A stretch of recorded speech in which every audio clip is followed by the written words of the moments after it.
good afternoon and welcome to another one of our NAHT Discover Education Pathway webinars. It's really good to have your company. Are you nearly there yet? Have you reached the end of term, or do you have another day or two to go?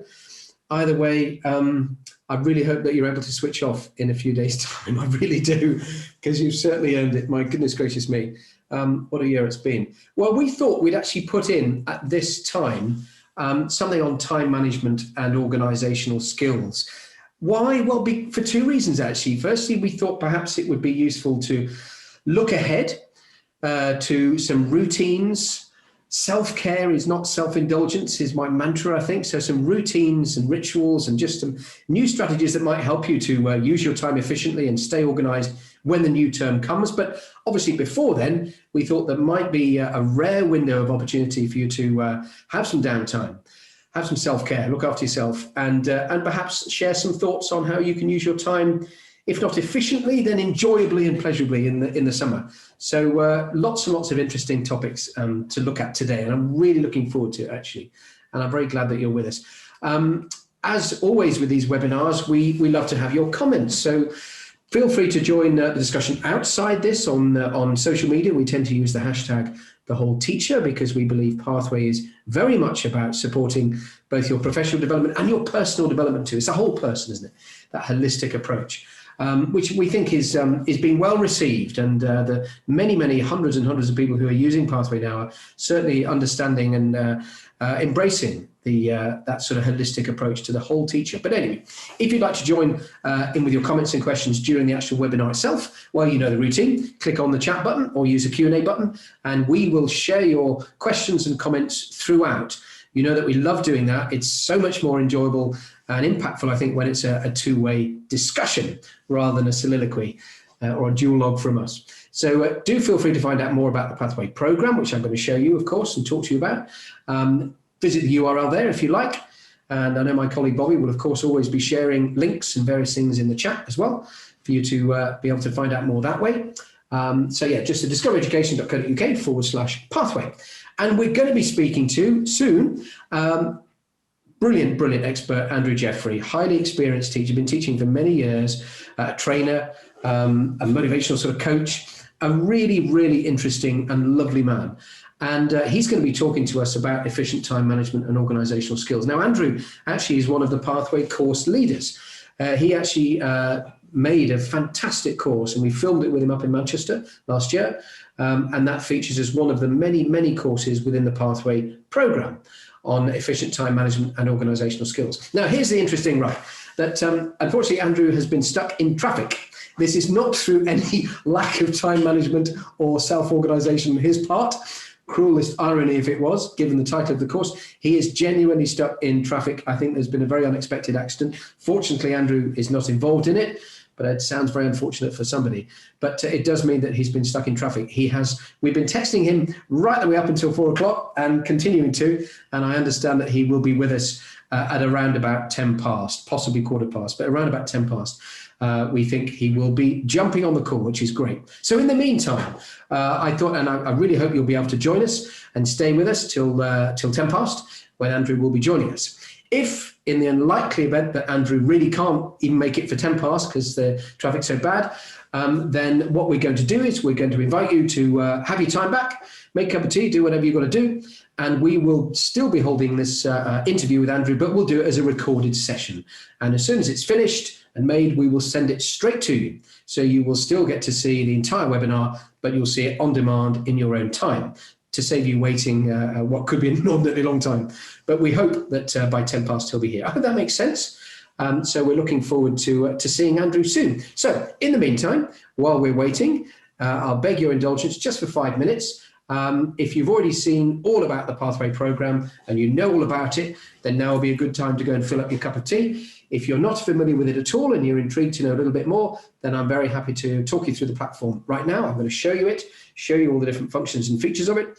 And hopefully while I'm doing that, we will see Andrew Jeffrey's face appearing and we'll be able to get straight on with the webinar. I hope that makes sense. Feel free to join in the chat. as long as it's kind and understanding in the chat stream.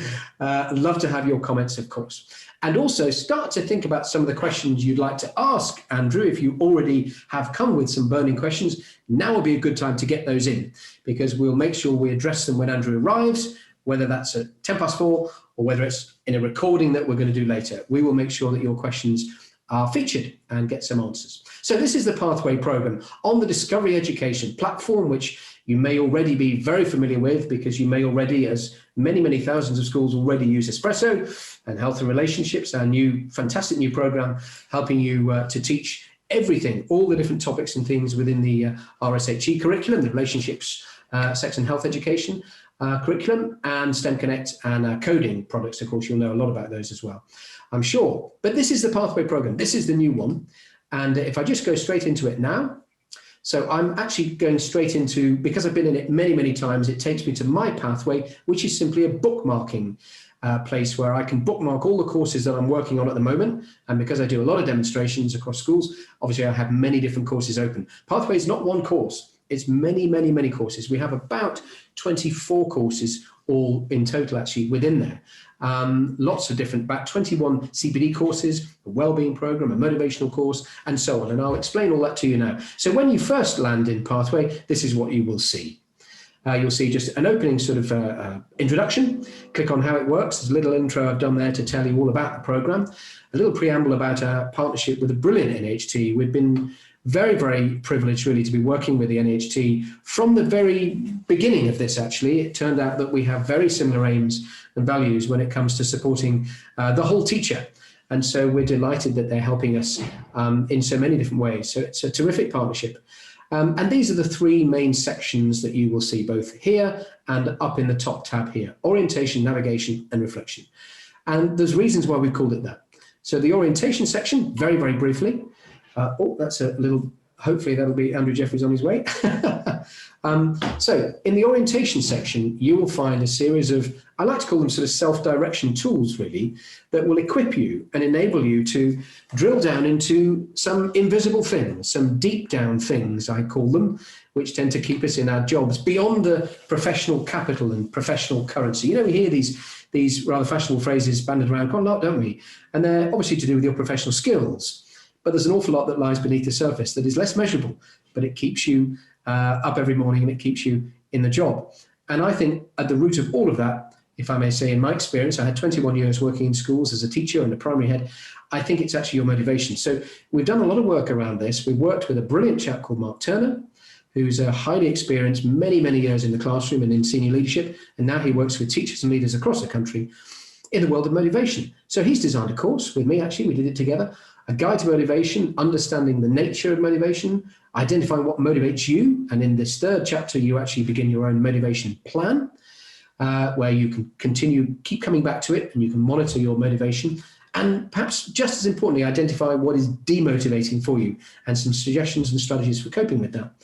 How to increase your awareness of the motivational needs of others, particularly in leadership or in teaching generally. It's a very useful thing to be able to do, to understand others' motivational drivers and considering the language of motivation. Really empowering course filled with films, thought pieces, reading materials, and questions for reflection throughout. The whole of Pathway is built on this model of questions for reflection, where with lots and lots of spaces for you to write a sentence or a 20,000 word thesis if you wanted to.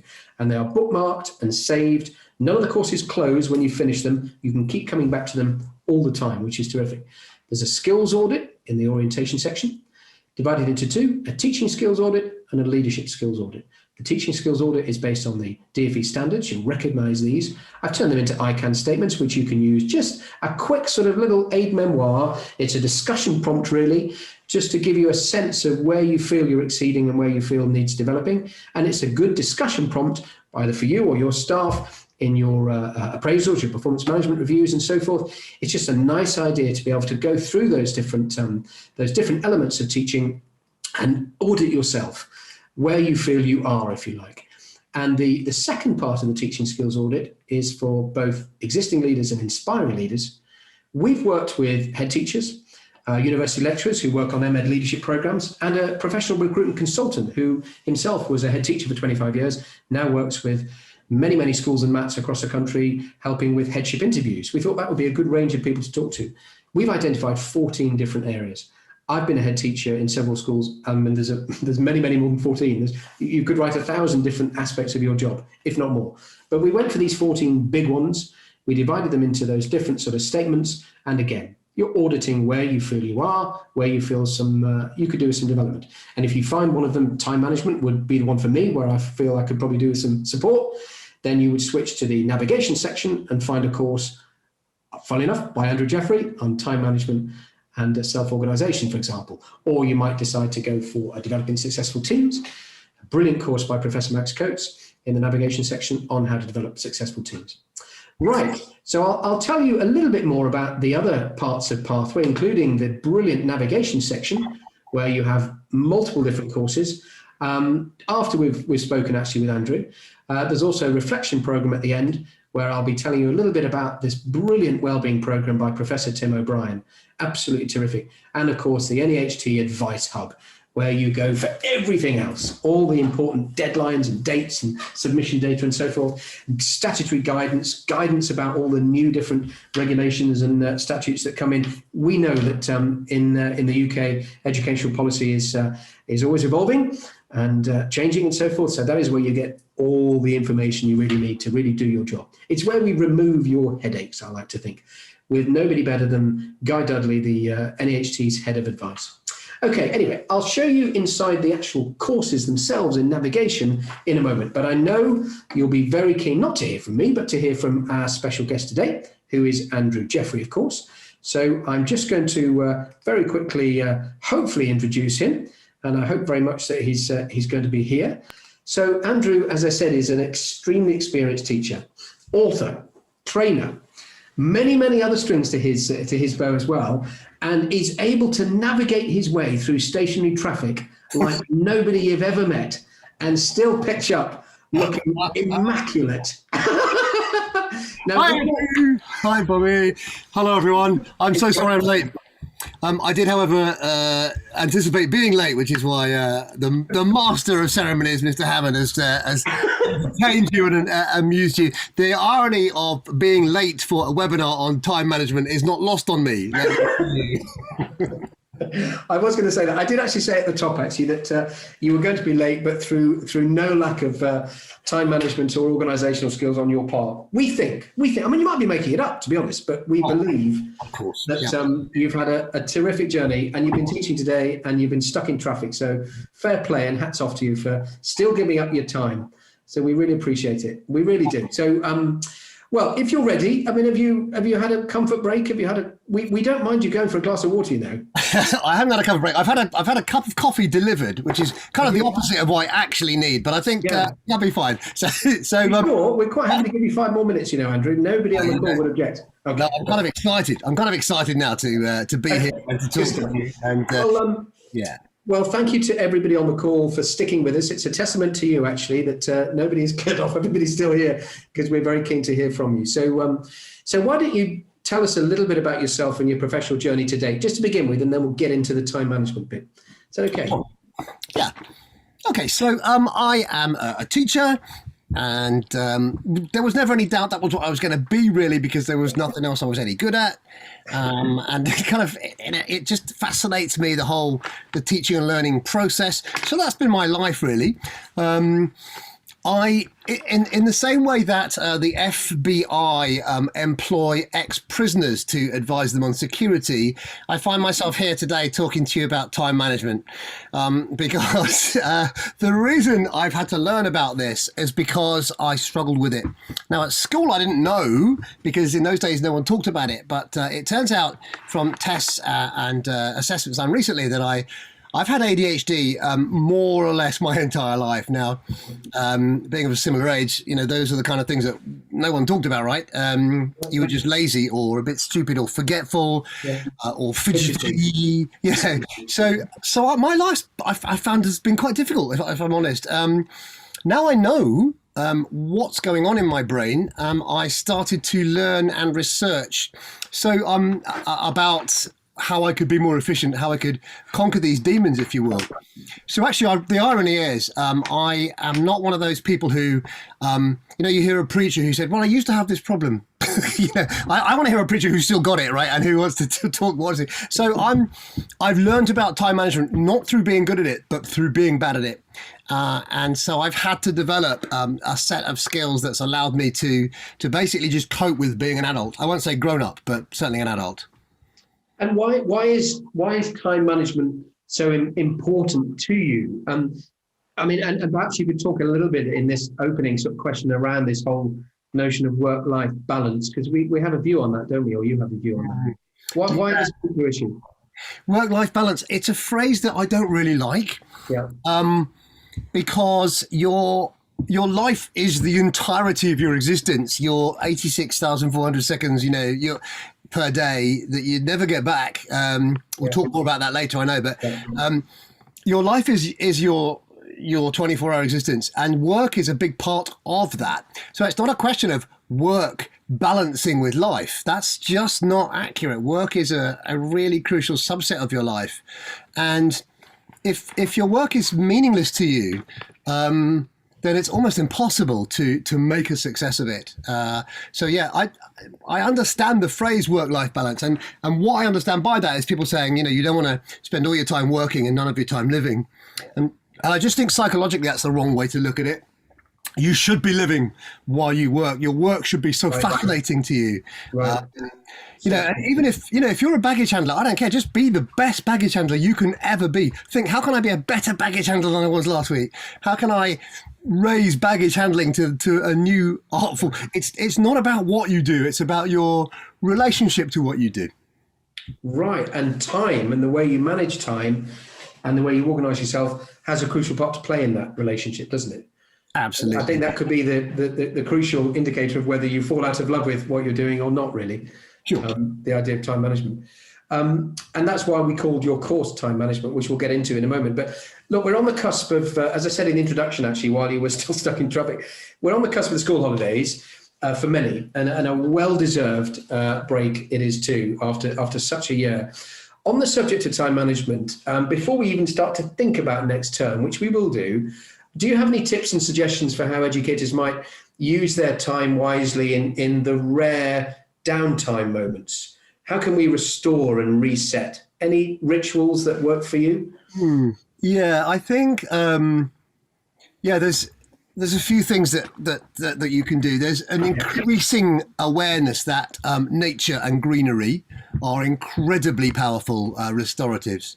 So whether you work in a city school or a leafy country school, take some time to get out in nature. I think that's one really, really crucial thing.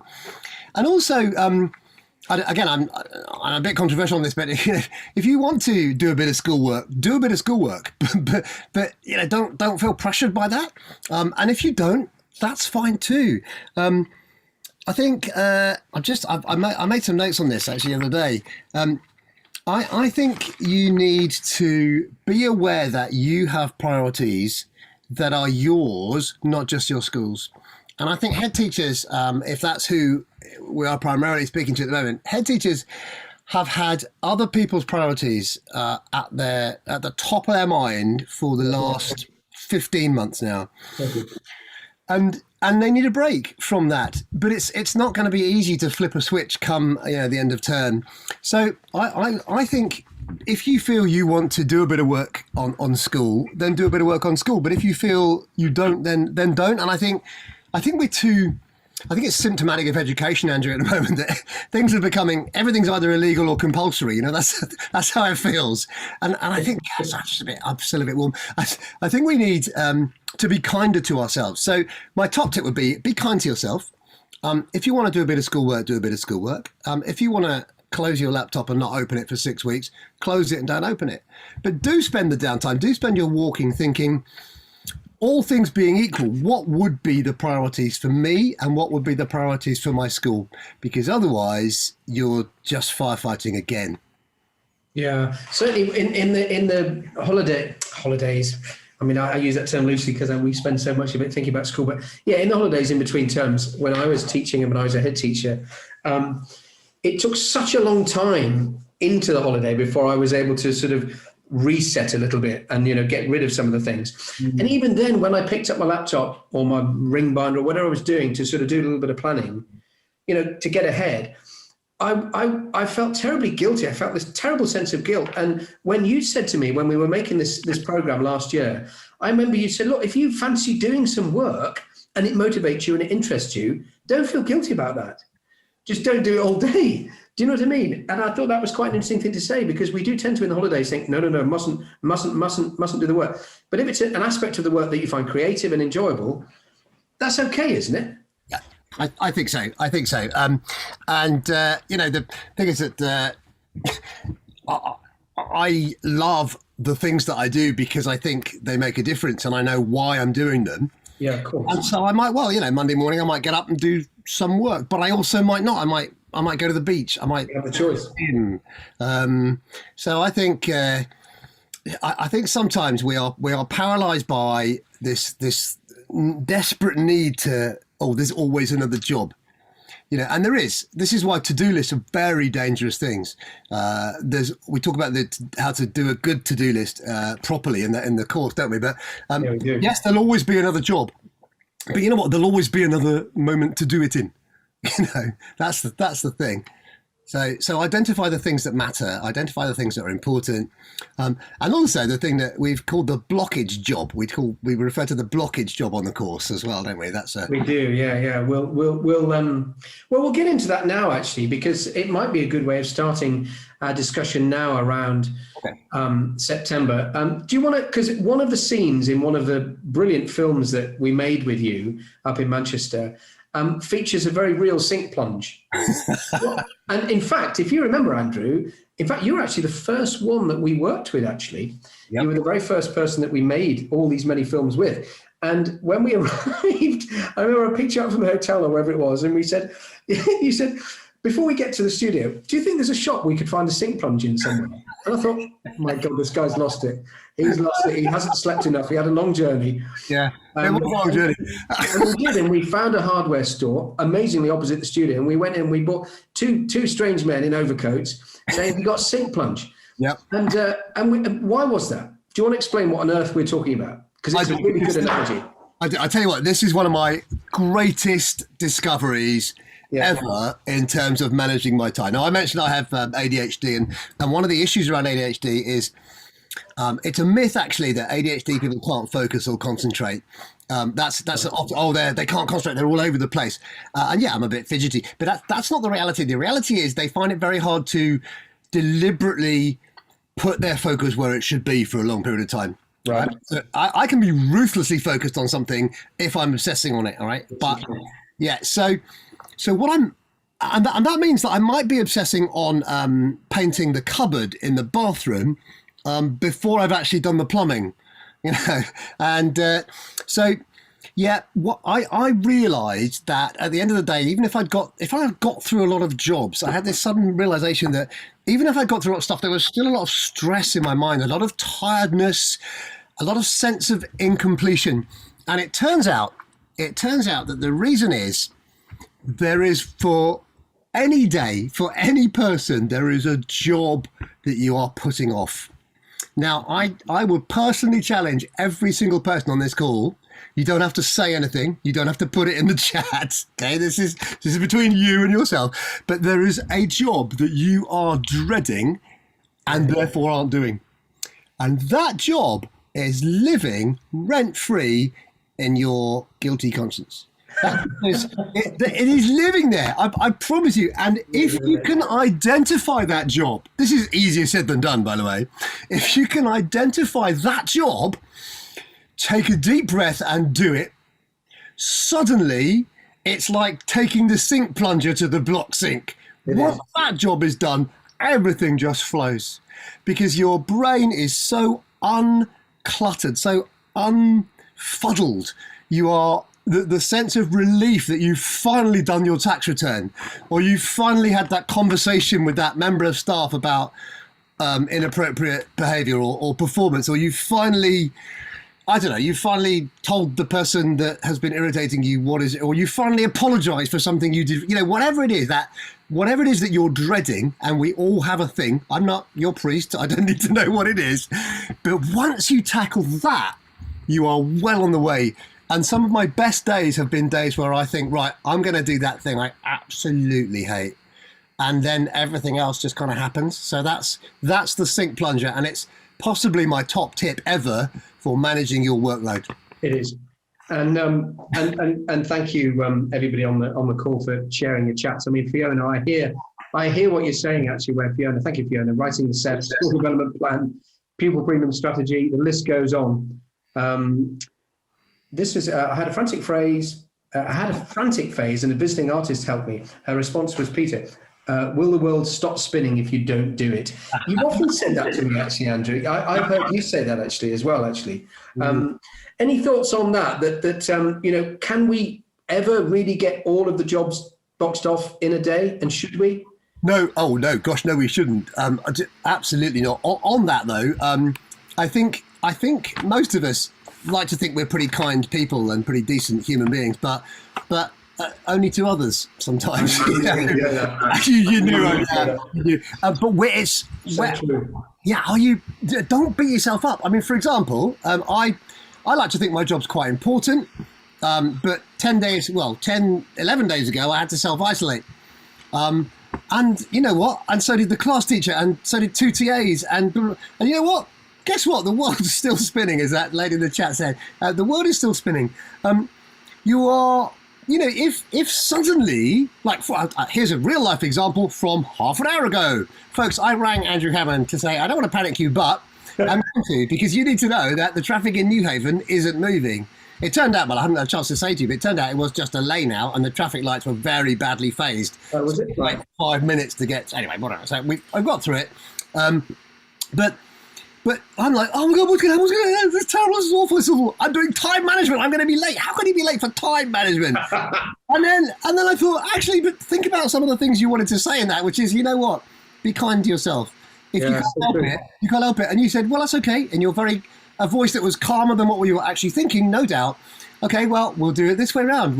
I'll talk about this first. If you don't make it, we'll record it. And I just thought, you know what? No one's in this. Good point. No one's in this before. It will get done. If it doesn't get done, it's important. Sorry, Andrew, I interrupted you there.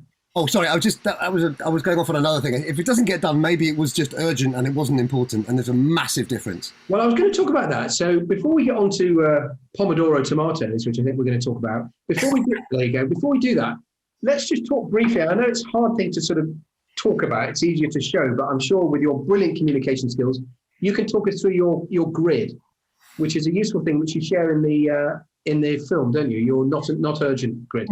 Yeah, so it's definitely first thing to say is it's not my grid, but right. I have used it extensively, and it's if you imagine, so here I am I can do my screen. I'm in a kind of it's a quadrant. Okay, it's the 4 quadrants. The best place I've seen it written up actually is in Stephen Covey's excellent book, The 7 Habits of Highly Effective People. Yep. So the quadrant matrix is this. Basically, for those of you who like Carroll diagrams, on one side you've got things that are important and things that aren't. And then you've got things that are urgent and things that aren't. Okay, so you've got 4 sections. You've got urgent and important, and then just urgent, just important, and neither. And where a lot of the time we tend to work is on the urgent stuff. And if it's urgent, you rush it because of the time pressure. But often it's urgent and not that important, like a firefighting scenario. Now, sometimes, of course, that's, we will have to do that. So a child has fallen out of a tree, and you can't just check your diary and go, well, I haven't got time to ring an ambulance now. But I see it 3:30 on Wednesday. Obviously some things, especially in a school situation, just happen. But it's amazing when you get the discipline to start putting all the things you've got to do in these quadrants, you realize that some of them aren't that important. And as Covey says, the best place to work is quadrant 2, which is things that are important but not urgent. And I'm getting better at working on things that are important but urgent. For example, I've got a big presentation in September, which I started working on this week. And that's quite unusual for me, I won't lie. But yeah, important, not urgent. And we spend so much time on what is urgent. And that really is just a question of prior planning and diarising. A top tip is the night before technique. I don't know if anyone on the call struggles to sleep because they're worried about workload. Well, the two top things you can do for that are, firstly, identify your priorities, okay, as opposed to, oh, I've got to do this, and what you can delegate. But secondly, write down what you would like to achieve the next day, and that takes it from here, puts it here, and you can sleep knowing that it's there. It's brilliant. It works. You literally physically take it out of your head because it's on the list. Yeah, that's so true. Otherwise, you're going to sleep with your head on the pillow, trying to remember it, trying to catch it, trying to make sure it doesn't leak out because you need it tomorrow. Yeah, and that's on a daily basis. But another top tip is you can do that on a weekly, a monthly, a termly, or an annual basis as well. I love on the 1st of January, or actually New Year's Eve, to sit down and write down what I would like my priorities for the next year to be. And because I've had a week of, it's that famous week where you don't know what day it is, right? You know, the week between Christmas and New Year, where you're not quite sure what day. And not only you not know, it doesn't matter, which is great. So you've got some kind of this, your brain goes into what's called diffuse thinking mode. So it's not laser focused on X, Y, or Z. And you can say, okay, so what would my priorities be for the next year? And you want to pick areas of your life that are important to you, like your job, like your family, like your hobbies, interests. I mean, I think that's a very important, and your personal development as well. Sorry? Hugely important. I think so. I mean, I was always a bit kind of skeptical about, self-help, but what's wrong with self-help? We help others. Why should we be so skeptical about helping others? Well, with that in mind, do you want to talk tomatoes? Because you brought another very interesting prop when we were making the course, and you talked about your Pomodoro tomatoes. There it is. Is that the actual one that you referred to? Actual one, and I'm doing that. And okay, here's this. Anyone in the chat for a bonus point, a million bonus points. I think Gemma knows. A, tell me what this is, and B, what it has given rise to. I'll be super impressed. Anyone does. But in the meantime, let me say that I first came across this technique a long time before I bought this item. So it is a tomato, and it is a timer. It is a cooking timer. It says, Patrick, you're right. Patrick, you're right. A million. It's a cooking timer. And I've set it for 12 minutes because I just randomly twisted it in the shape of a tomato. And it's in Italian, the Italian word for tomato is a pomodoro. So it's a pomodoro timer. And the trick invented by, I forgot his name. Anyway, it doesn't matter. The Pomodoro technique is based on this actual, well, not my personal copy, but this actual item, a kitchen timer. So let me set it for what he recommended. There we go. That is set for, I don't know if you'll be able to see, I don't know whether my camera is going to be good enough, but I've set it for 25 minutes. There we are. And in 25 minutes, it'll give me a little ping. Now, the Pomodoro technique is for those of you whose doors are constantly being, could I just, have you got a minute? Now, if you are leaders of whatever sort, any small team, big team, you are used to being interrupted. And that's fine, but your brain takes an awful lot of time once it has had its focus broken to, come in, oh, okay, to then get back down, it takes minutes. Lots of, even a very short interruption. And so the kind of the phrase "hold my calls" is actually someone knows. Oh, Andrew, you put who invented the Pomodoro technique? Thank you. Yeah, I think. I never remember his name, but a genius. So the hold my calls is actually really top tip. But don't just hold my calls, hold everything. All right. Now, realistically, nobody can focus and concentrate perfectly for more than 25 minutes at a pinch, okay? After that time, your brain needs a break. Pomodoro technique says, set it for 25 minutes. These days you can use an alarm thing. It doesn't have to be this. Can you hear this tick? Yes, yeah. Okay, well, it's kind of annoying. Most unsettling. I'm waiting for it to explode. Yeah, so don't do that. But can you focus for 25 minutes and then have 5 minutes off? Now, off means anything but the task.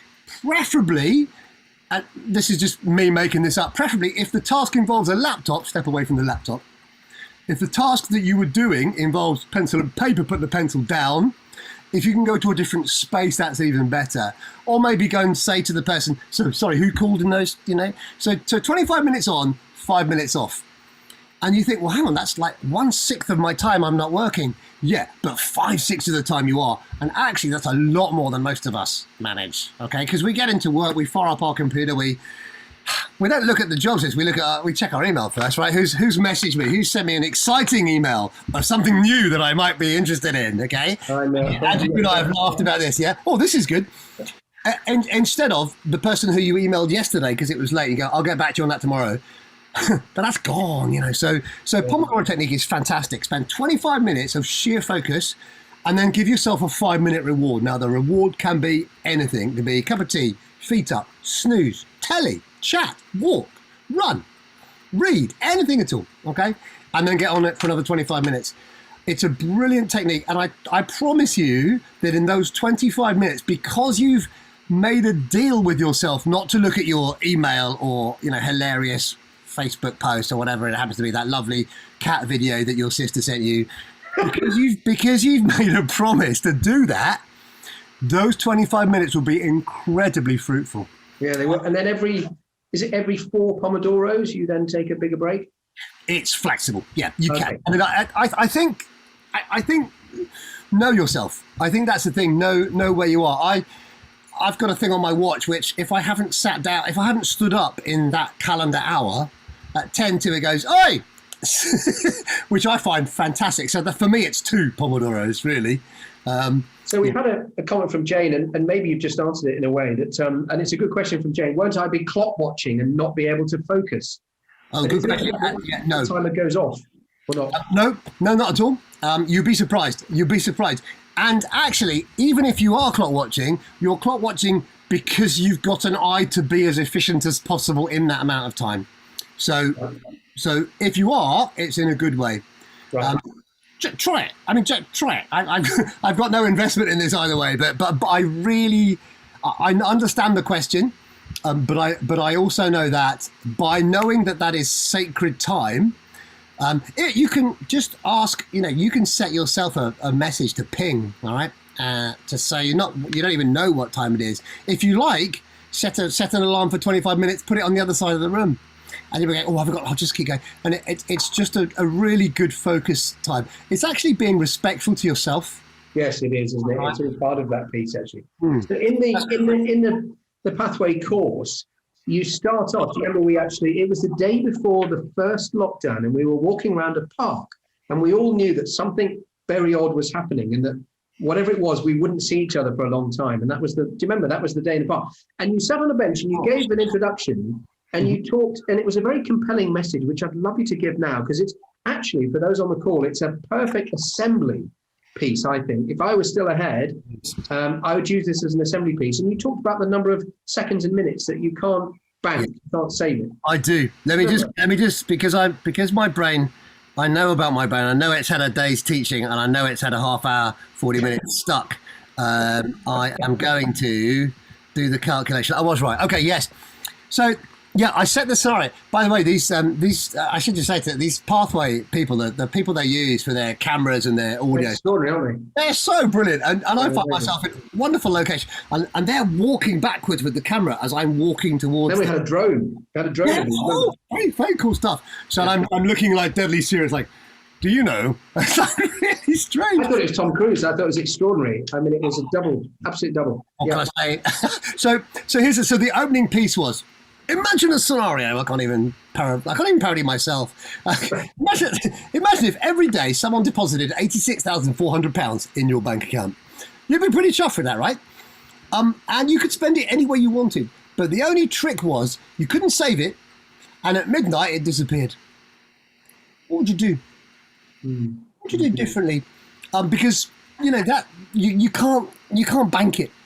And this is the thing, and of course, as you kind of alluded to, the metaphor there is that's how many seconds are deposited in your bank account every day. And once you've spent them, they've gone. And you either spend them consciously or you'll spend them unconsciously, but you will spend them. And some of them you will waste, and others you will feel you've invested wisely, And there are some that you think one but are actually the other. So for example, if I'm really, really busy and I go out for a walk, I think, oh, that's half an hour I could have been working. Actually, that's time well invested. So what you can't do is save them. And this is why you won't hear me talking about saving time a lot. It might slip out because that's the sort of idiom, but actually you can't save time. It goes by at the rate of exactly 1 second per second. I worked that out all on my own. That's how it goes by. And how you spend it is not always, but almost always up to you. Almost always you have a choice of how to spend that time. What you can't do is save it, so you can use it as efficiently as you can. So if I gave you that money, you could invest it somewhere. And if I gave you the time, you can invest it somewhere. So what you can't do is invest it in things that are important until you've decided what's important. So overarching anything is, what are your priorities?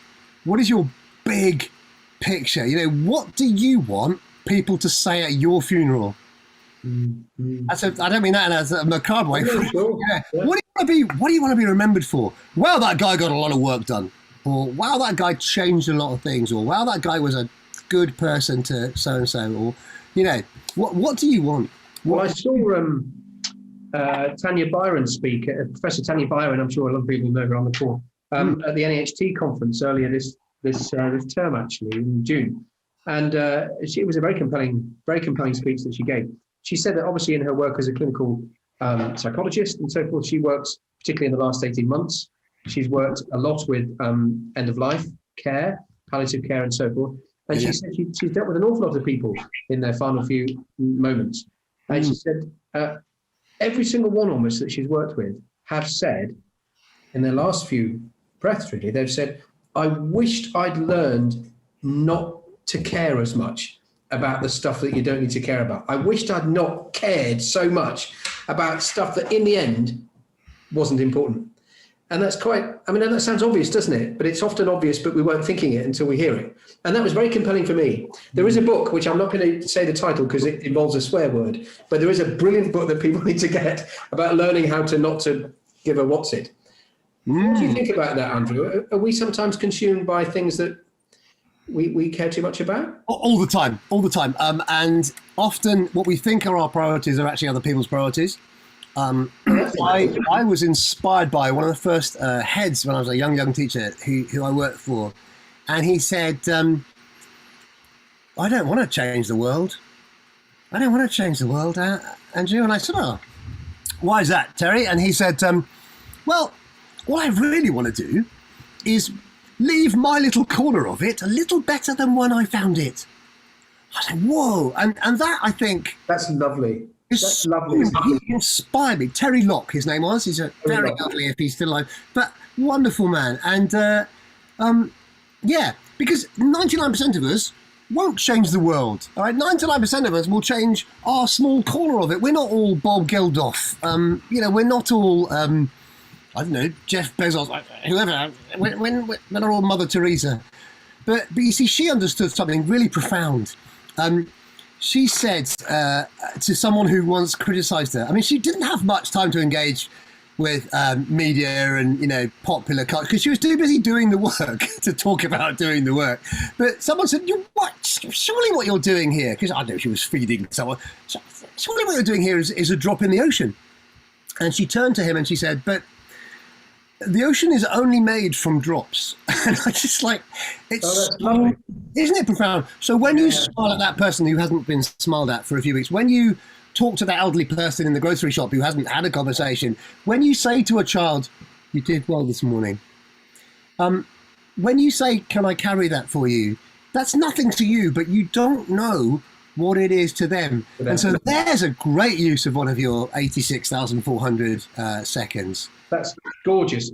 And that's just such a brilliant assembly piece, I have to say. I can't switch off the habit. I'm always on the lookout for assembly. That, if I were in a school, I tell you what, I'd ask you to come and do an assembly for me. We've had some nice comments while you were chatting. So lovely to have Claire on the call. Claire, much love to you. Lovely to hear both of you. Still two of my favourite colleagues. She says, this is a well-timed webinar reacting to COVID issues on the hoof for so long, I feel as though I've lost control of my ability to manage my time efficiently. I need a rest, a reset before cracking on with inspection preparation over the summer due next term. Claire, I hope you're going to switch off. Lovely to hear from you. And I'm sure a lot of people will recognise your thoughts there. Oh, is that Claire? Hello, Claire. I just seen who I said which Claire. No, it's just terrific to have Claire here. Absolutely, much love. Patrick, I feel one of the challenges is that sometimes what other people perceive as important in your workload are not what I consider to be important or urgent.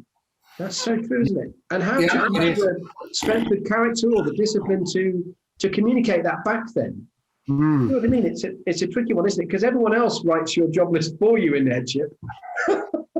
Yeah, you cannot be all things to all people. No, you can't. And you know what? If you're doing it right, you probably will upset a few people, and that's not necessarily a bad thing as long as you don't do it in order to. I know some people who deliberately go out to upset apple carts things. I have no time for that. But yeah, I mean, everyone's employed by somebody, I guess. You know, boards of governors employ head teachers. But I think if you're a good communicator, these things don't come up as much, because if you're honest about your priorities, then if someone says, okay, I've listened to your priorities, but actually I want you to do this, then you've got some choices. You can say, well, are my values aligned with the organisation's values? In which case, if they're not, then I need to reconsider whether this is the healthy place for me to be. And if they are, then we should be able to talk about how we work out those values.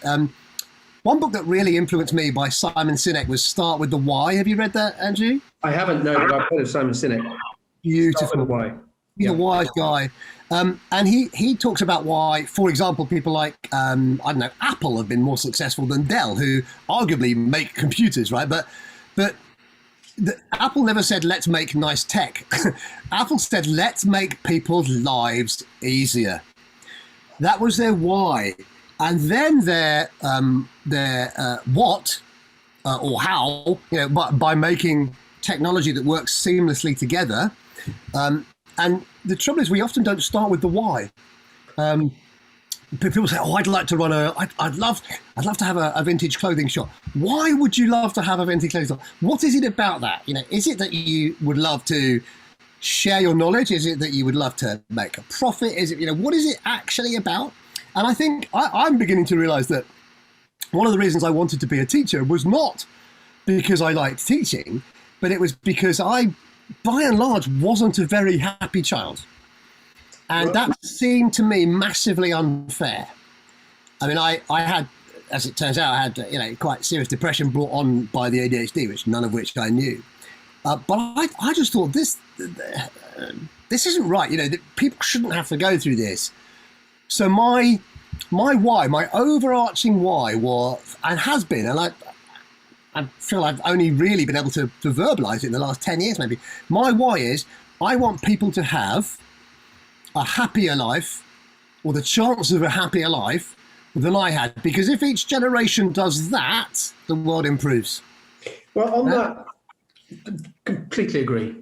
So on that, and mindful of time as well, actually, I know a lot, we've slightly run over, but I'm determined to give you a few minutes just to tell us a little bit about what's in your inbox, and maybe if you're able to talk a little bit about Better Than Yesterday, because I think people will be very interested to know, A, what you're up to, and B, how they can get in touch with you. I know I would be.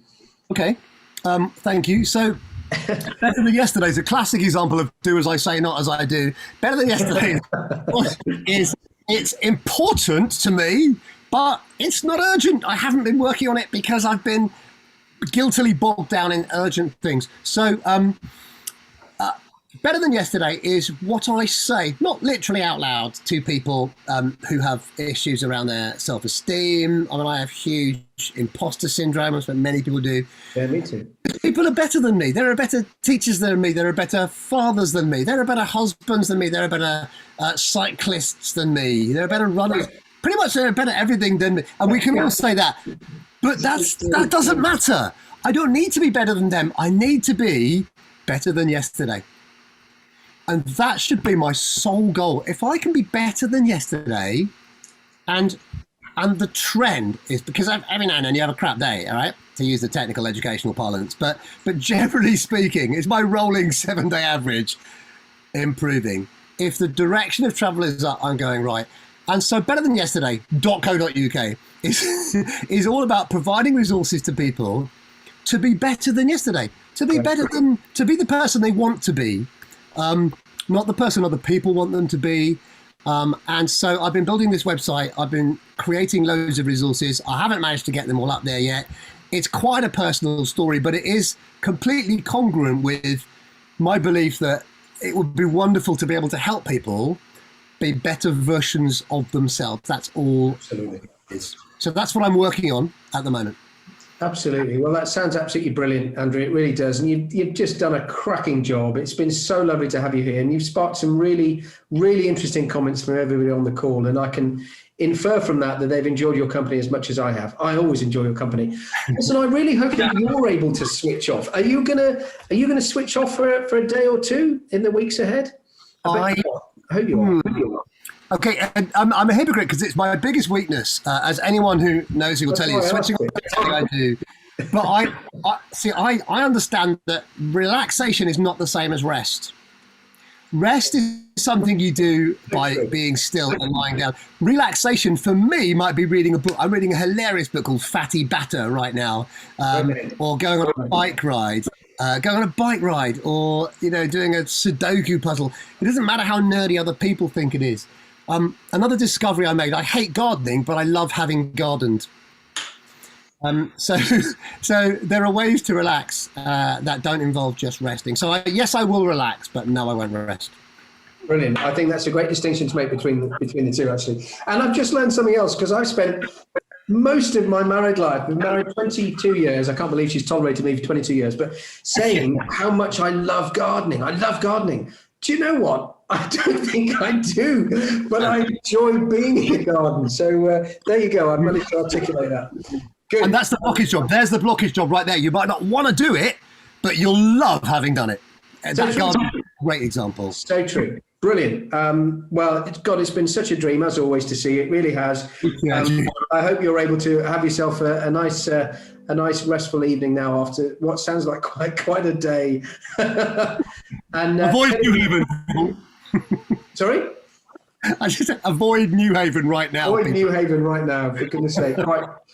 Lots of thank yous. Some really beneficial advice that I'll try to put into practice from Emma. Thank you. As an SBM, I will be working on this whilst prioritising my summer jobs. Thank you, Lisa. You can watch this back again. I know my brilliant colleague Bobby will be sending the links out to everybody who's registered, including the people on this call, many people, and we'll be sending all those out so you can watch it again, and you can enjoy this chat again and just note down some of the brilliant things that Andrew shared. Andrew, much love to you, mate. It's lovely to see you, and I hope you're able to switch off this evening and have a relaxing time. It's great to see you. Thanks ever so much for joining us. Great to see you. All right.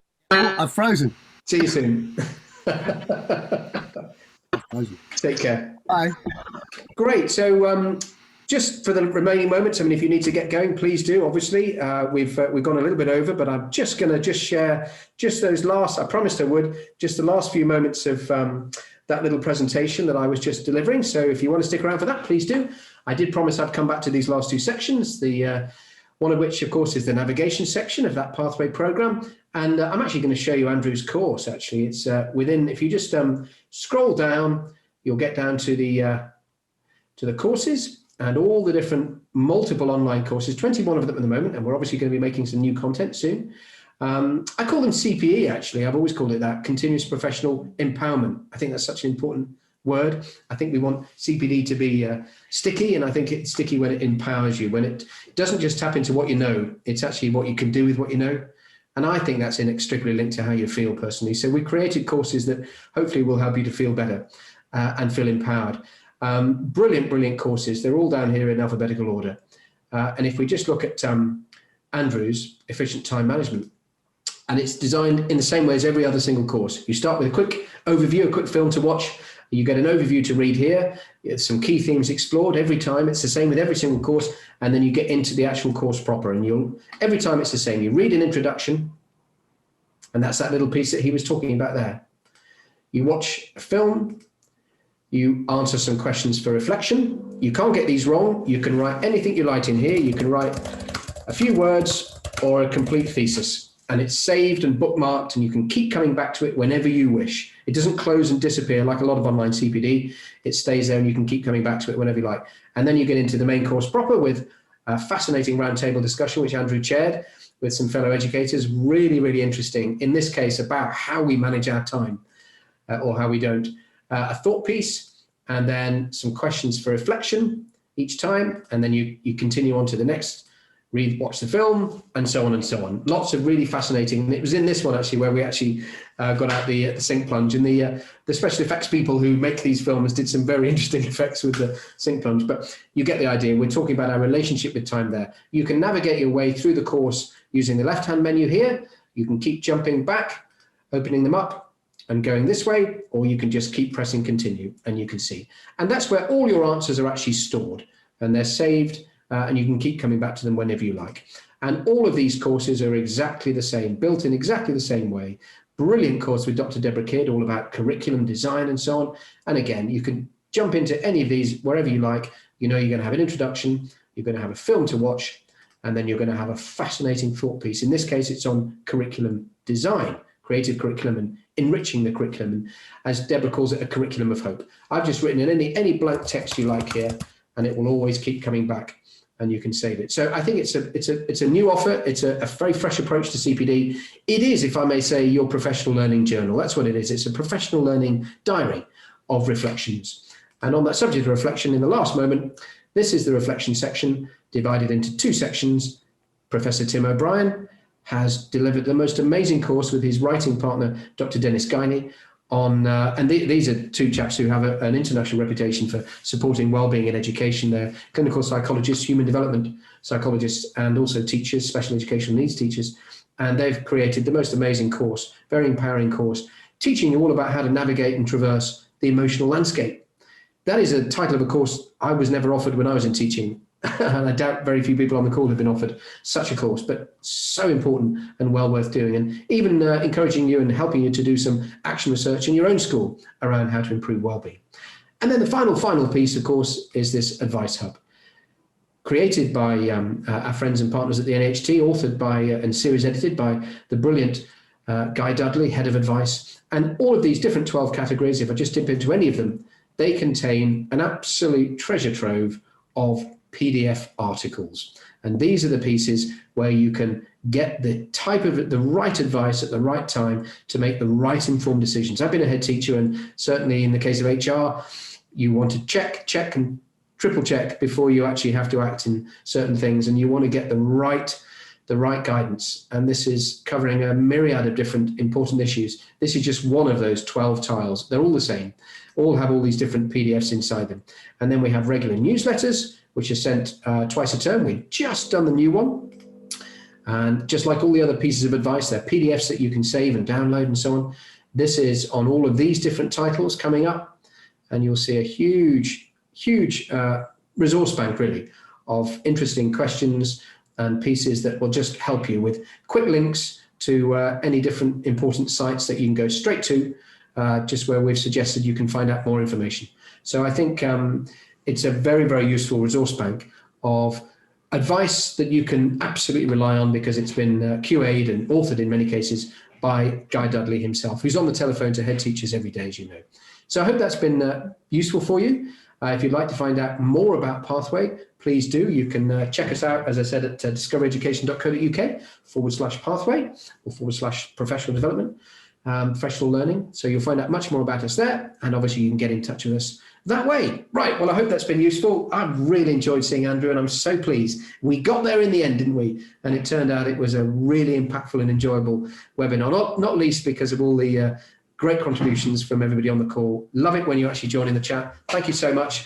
Can't wait to do this again, and we will be doing it again very soon. I'm just going to share with you the next one.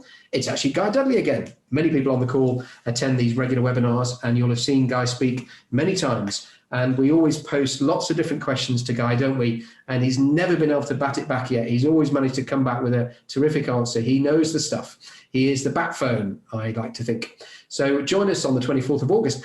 Now, it's the holidays, it's August, but we thought let's actually just have a little sneaky peek at some of the things that we think will be in your in tray and your inbox in September, and help you to prioritize and do all those great things that Andrew was talking about in terms of what do you want to focus on, what do you need to focus on, and just help you to get ahead of the game, get organized for that first week back. So we thought we'd do that in August, late August. So between now and then, I really hope you have some time, if not to rest, certainly to relax and to switch off and reset and recharge your batteries after an extraordinary year. But I have a strong suspicion that September will be very much better. So we'll see you then. Take care. Thank you very much.